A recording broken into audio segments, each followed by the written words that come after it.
আসসালামু আলাইকুম everyone, welcome করতেছি আমার নতুন একটি ভিডিওতে। আশা করি ভিডিওটি ভালো লাগবে। রমজান মাসে তো প্রত্যেক দিনই ইফতারি করতে হয়, আর ইফতারি টেবিলে যদি এরকম নিত্য নতুন আইটেম থাকে তাহলে তো কোনো কথাই নেই, মজা করে ইফতারি করা যায়। তো আজকে মজাদার একটা ইফতারি আপনাদের সাথে শেয়ার করব। তো ইফতারি টেবিলে অবশ্যই এই রেসিপিটা রাখবেন, বা ঈদের পরেও আপনারা এই রেসিপিটি করে খেতে পারবেন, সমস্যা নাই।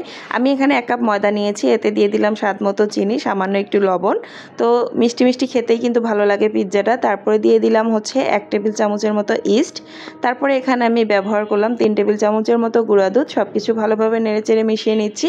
খুব ভালোভাবে মিশিয়ে নেওয়ার পরে এখানে আমি হালকা কুসুম গরম পানি দিয়ে একটা ডো তৈরি করে নিব। একটা আঙ্গুল চুবিয়ে রাখা যায় এরকম তাপমাত্রার পানি দিয়ে ডোটা তৈরি করে নিতে হবে। অবশ্যই একটু সময় নিয়ে ডোটা তৈরি করবেন, একটু একটু করে পানি ব্যবহার করবেন আর ডোটা তৈরি করবেন। আর দেখেন একটা সময় ডোটা কিন্তু আমার খুব সফট হয়ে গিয়েছে।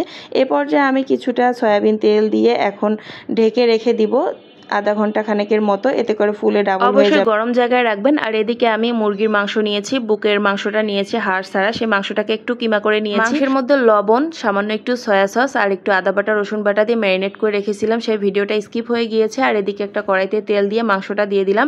দেওয়ার পরে কিছুক্ষণ নেড়েচেড়ে একটু ভেজে নিলাম। তারপরে এখানে আমি কিছু ক্যাপসিকাম দিয়ে দিলাম। দেওয়ার পরে এখন নেড়েচেড়ে ভালোভাবে ভেজে নিচ্ছি।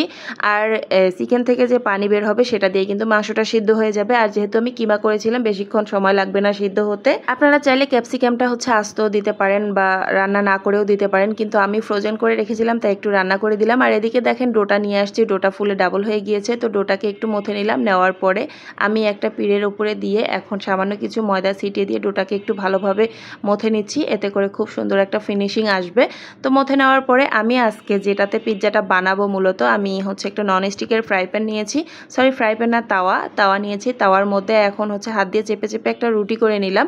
তাওয়াটাতে অবশ্যই একটু তেল ব্রাশ করে নেবেন, তাহলে নিচে লেগে যাবে না।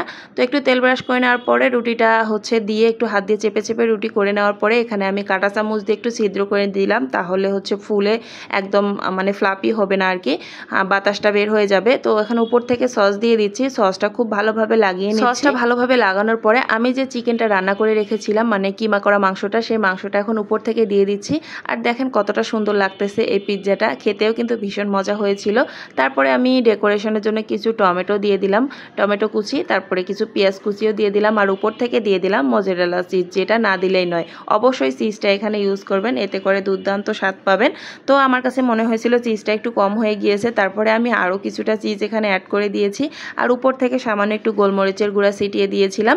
দেওয়ার পরে এটাকে আমি চুলায় বেক করে নিব, আপনাদেরকে সেটাও দেখাবো যে আমি কিভাবে বেক করতেছি। আপনাদের যাদের ওভেন আছে তারা ওভেনেও করতে পারেন, বাট আমার ওভেনটা হচ্ছে কিছুদিন যাবতে একটু নষ্ট হয়ে গিয়েছে, তাই ওভেনে আর করতে পারতেছি না। আমি নিচে একটা মোটা তাওয়া বসিয়ে দিয়েছি, তাই সেই তাওয়াটা একটু গরম করে নেওয়ার পর যে তাওয়াটা ছিল সেটা বসিয়ে দিয়ে এখন ঢাকনা দিয়ে দিলাম। তো এখানে হচ্ছে চুলার জালটাকে অবশ্যই মিডিয়াম টু লোয়ে রাখবেন। আর আমি 20 মিনিটের মতো বেক করেছিলাম। দেখেন আমার পিৎজাটা কিন্তু একদম রেডি। তো আমার কাছে মনে হয়েছিল যে ঢাকনাটা একটু ছোট হয়ে যাচ্ছে, পরে আমি স্টিলের একটা প্লেট ঢাকনা দিয়ে দিয়েছিলাম। তো এই পর্যায়ে আমি আপনাদেরকে পিৎজাটা সার্ভ করে দেখিয়ে দিচ্ছি কতটা লোভনীয় লাগতেছে। একটা প্লেটে সার্ভ করে নিলাম। তো দেখেন তো আমার পিৎজাটা কেমন হয়েছে। চুলাও যে এত সুন্দর পিৎজা বেক করা যায় এটা কিন্তু অনেকেই জানে না। পরিবারের মানুষজনকে এরকম নিত্য নতুন আইটেম বানিয়ে খাওয়াতে আমার ভিডিওটা শেয়ার করে টাইমলাইনে রেখে দিন, যখন প্রয়োজন হবে দেখে বানিয়ে দিতে পারবেন। আজকে পর্যন্ত আল্লাহ হাফেজ।